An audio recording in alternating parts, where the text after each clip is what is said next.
Dictation 100 शब्द प्रति minute start होगा 5 सेकंड बाद। स्टार्ट। ईरान और अमेरिका इजराइल युद्ध का अंजाम चाहे जो हो, लेकिन पूरी दुनिया फिलहाल चिंता में डूबी है। इस समय भारत को अपनी ऊर्जा सुरक्षा पर गहन मंथन करने की जरूरत है। एक दीर्घकालीन रणनीति की तत्काल आवश्यकता है। हमें अपने प्रतिद्वंदी चीन से भी सीख लेनी होगी। भले ही दुनिया इस युद्ध की विभीषिका से प्रभावित है और तेल तथा गैस का संकट धीरे धीरे गहराता जा रहा है, मगर चीन निश्चिंत है।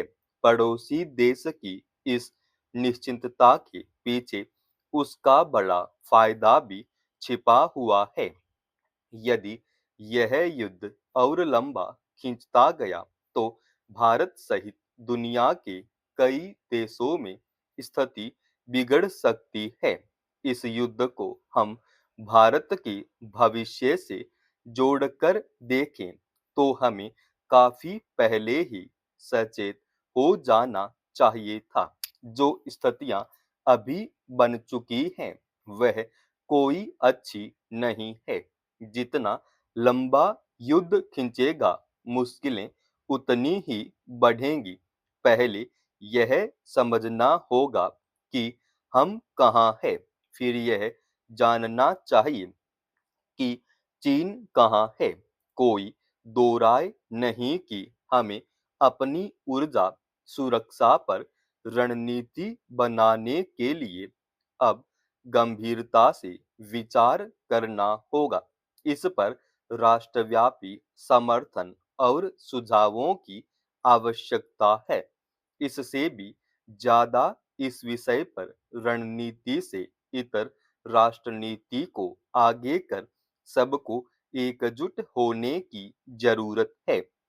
भू राजनीति का सहारा लेकर हमें एक दीर्घकालीन ऊर्जा सुरक्षा नीति बनानी होगी, जिससे हमारी अर्थव्यवस्था मजबूत होगी। हालांकि अर्थव्यवस्था तभी सुदृढ़ हो सकती है जब हमारी ऊर्जा नीति दूरदर्शी सोच वाली हो। भारत की जनसंख्या लगभग चीन के बराबर है, मगर दोनों के बीच आर्थिक असमानता साफ दिखती है। ऐसे में चीन के बराबर या उससे भी लंबी लकीर खींचने की जरूरत है। इसी सोच के साथ हमें आगे बढ़ना होगा। अमेरिका, इजराइल और ईरान के बीच युद्ध ने हमें क्या सबक दिया है, यह समझना होगा। चीन भारत का पड़ोसी है। हम उससे कई मामलों में पीछे क्यों है? इन सभी स्थितियों पर गंभीरता से विचार करने की जरूरत है। तेल गैस आपूर्ति में अस्थिरता ने पूरे विश्व के समक्ष बहुत बड़ा ऊर्जा संकट खड़ा कर दिया है। अमेरिका की नजर ईरान के तेल गैस भंडार पर है। सर्वविदित है कि तेल दुनिया की अर्थव्यवस्था की धुरी है। भौगोलिक दृष्टि से ईरान और उसके करीबी तेल उत्पादक देशों में अनाज नहीं उपजता। तेल गैस के बदले उन्हें खाद्य सामग्रियों पर निर्भर रहना पड़ता है। उनके पास तेल के अकूत भंडार हैं, इसलिए वे इतने समृद्ध हैं कि उन्हें किसी भी तरह की असुविधा का सामना नहीं करना पड़ता। अमेरिका की आंखों में उनकी यही समृद्धि खटक रही है।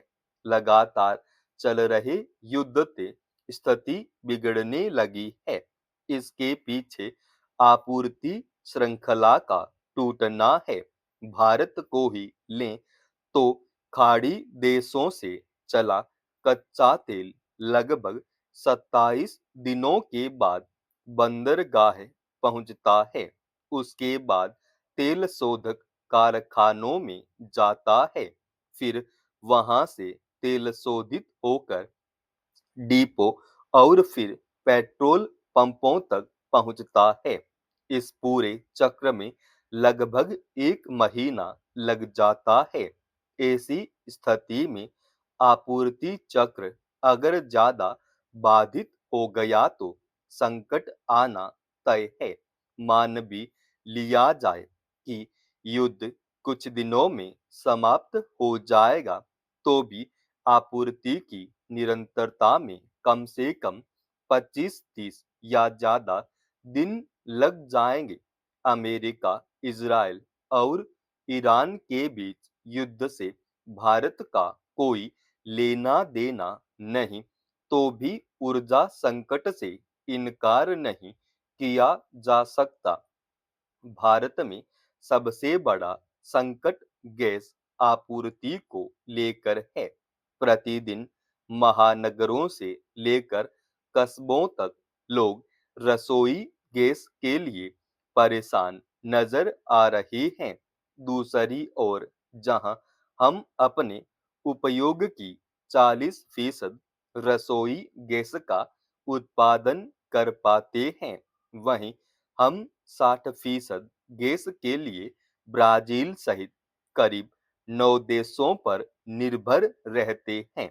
इधर देश में रसोई गैस उपभोक्ताओं की संख्या में भी अच्छी खासी वृद्धि हुई है।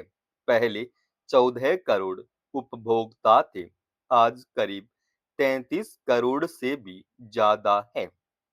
इसी तरह भारत में प्रतिदिन 56 से 57 लाख बैरल तेल की खपत है, जबकि आवक 52 लाख बैरल प्रतिदिन है। उसमें भी 93% तेल विदेशी जहाजों से आयात होता है, जिसका हमें भारी परिवहन व्यय भी उठाना पड़ता है। हालांकि भारत ने रूस में 18 बिलियन डॉलर निवेश कर तेल के कुएं खरीद रखे हैं। अभी थोड़ा बहुत तेल रूस से आ रहा है, लेकिन यह बेहद कम है। अमेरिका इसमें भी दखल देता रहा है। इस दृष्टि से देखें तो हमें अपनी ऊर्जा सुरक्षा नीति पर गंभीरता से सोचना होगा। भारत सामान्य स्थिति में अलग-अलग देशों से तेल और गैस खरीदता है, लेकिन हमारे पास अपने तेल टैंकर बहुत कम है। यही हमारी रणनीतिक चूक है। पिछले 10 वर्षों में जरूर हमने इस दिशा में थोड़ा काम किया है, मगर अभी हम केवल अपनी जरूरत का 7% तेल अपने टैंकरों से ले पाते हैं। शेष 93% के लिए हमारी विदेशी जहाजों पर निर्भरता है। तेल के खेल में भी अर्थशास्त्र छिपा है। समाप्त। दोस्तों, रोजाना ऐसे ही एडवांस डिक्टेशन के लिए चैनल को आप अभी सब्सक्राइब कीजिएगा, और आज के इस डिक्टेशन का पीडीएफ फाइल हमने हमारे Telegram channel study with H Swami पे डाल दिया है, जिसका लिंक इसी वीडियो के डिस्क्रिप्शन में डाल रखा है।